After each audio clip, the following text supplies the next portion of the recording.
Hi everyone, this is Cyber here. I'm here today to bring you a brand new video, breakdown of VivePort Infinity. It's a subscription based for VR, kind of like Origin Access, Xbox Game Pass, and PlayStation Now, but just for VR. I have seen a lot of people do Vive. So if you have a Vive, maybe this video might not be safe for you. Like, there's other ones out there for Vive. As you see right there, there's a lot more choices for Vive. But I've wanted to take and see if it's a good subscription for Oculus Rift. They have about 240 some games for Oculus Rift that you can use. I think there's some in the Vive version that actually work in Oculus. I just didn't test them all. I chose a handful of games I was interested in playing, or games I had played already, and I'm going to give you my feedback about the games. I'm going to show some gameplay and tell you about my thoughts, my feedback, any negative thoughts, any good thoughts of games on here. They do give, as I've heard and seen, they give 5 new games, I think, monthly. I've been keeping an eye on it, see when new games come in, I haven't seen anything big wowies of games. The newest one is Game of Thrones, The Beyond the Wall. That's apparently a big hit, but very short. I didn't play it because I know nothing about Games of Thrones. But I don't want to get off topic. Without further ado, let's get into some gameplay and some thoughts of my game. Also, I want to let you know it's $12.99 a month or $100 for a year. So, without further ado, let's get into it. Single.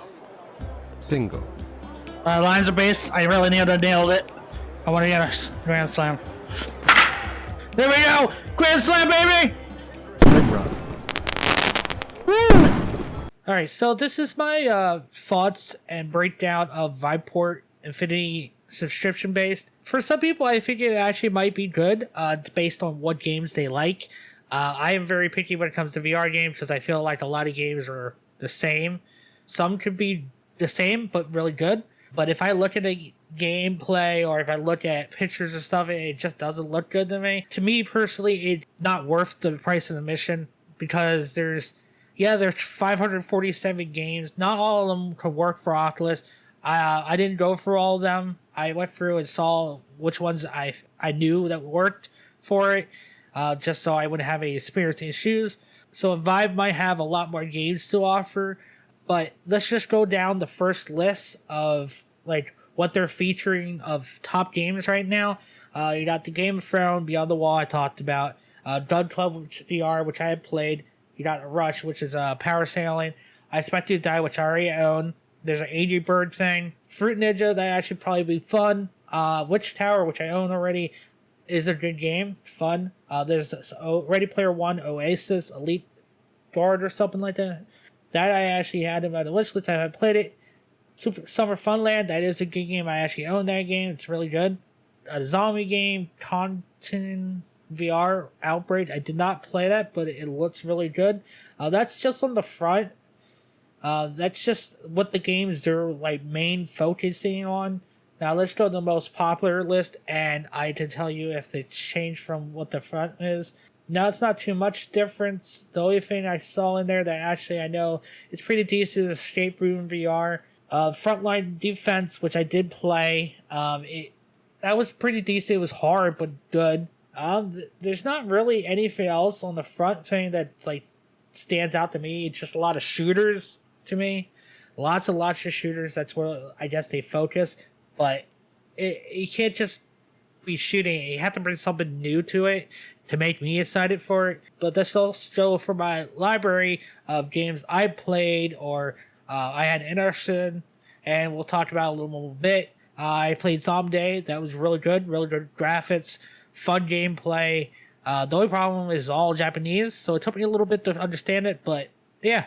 I thought it was really good. I actually probably will buy that game, not off here, but probably on Steam. Front Defense, I did talk about that. Twisted Arrow, I played. It was decent. It just very lackluster over time. It became very repetitive and some trolls issues. The Pierhead Arcade, I was super excited for that game because I like arcade games. But after a little bit, I found out like it's lackluster. The controls act up. I had some not room scale issues, but like controls not working. Like sometimes things would go faster than I was throwing it. Sometimes I was throwing it hard and it would go barely nowhere. Dub Club VR is the next thing I played. I actually own that. It's really good. Home plate baseball. That's fun to play once in a while, but it's not much to it. So yeah, I was least impressed with, and actually gave me mountain sickness, was called VR theme park rides. I was super excited because I like Summerland Fun Ride, but it was lackluster to me. It's very nothing really to it. It was, you just sit there and you watch. That's pretty much what it was. And like I thought there'd be more to it, and actually the scary ride made me sick. And I never get motion sickness or anything. That was the first game because how bad it looked and the slow motion really got to me. I don't know why. The roller coaster didn't bother me as bad. It gave me a little bit, but not as bad as the slow ride. So yeah, Call of the Starseed, the Gallery, Episode 1. Didn't get to play it yet. Ran out of time, but I will play it before I go and see if I actually want to buy that game because that was on my wish list. Constantine VR Outbreak. It's a zombie game. Looks good. Hopefully it's just as good as Zombie. Zombie was really good. Torn. I actually want to check that game out, see if I want to buy it. Didn't get to play it yet. And Witch Tower, which I have played before. So yeah, that was all the ones that I picked. It wasn't quite 10, but yeah, I would recommend going through seeing all their games, count how many games that you would play, and see if it's worth paying every month for it or paying the year off. They do add new games, but I just don't know if they're really worth the price of admission. And not for me. My trial, once the trial ends, I'm done. I'm probably not going to keep it. Maybe down the line, they actually might get some better games here, and maybe I will pay $12.99 for a month and try out for more new games. So without further ado, that is the end of my thoughts and my review and my breakdown of VivePort Infinity. I hope you guys enjoyed the breakdown. I tried to play as many games as I could. I just wanted to be blunt and honest, and if you guys have any questions about it down below, leave a comment, and also hit the shit out of subscribing if you haven't already, and also leave a like if you enjoyed this breakdown or thoughts of VivePort Infinity. I'll see everyone in the next video. Attention viewer, if you enjoyed that video, please leave a like, comment, subscribe.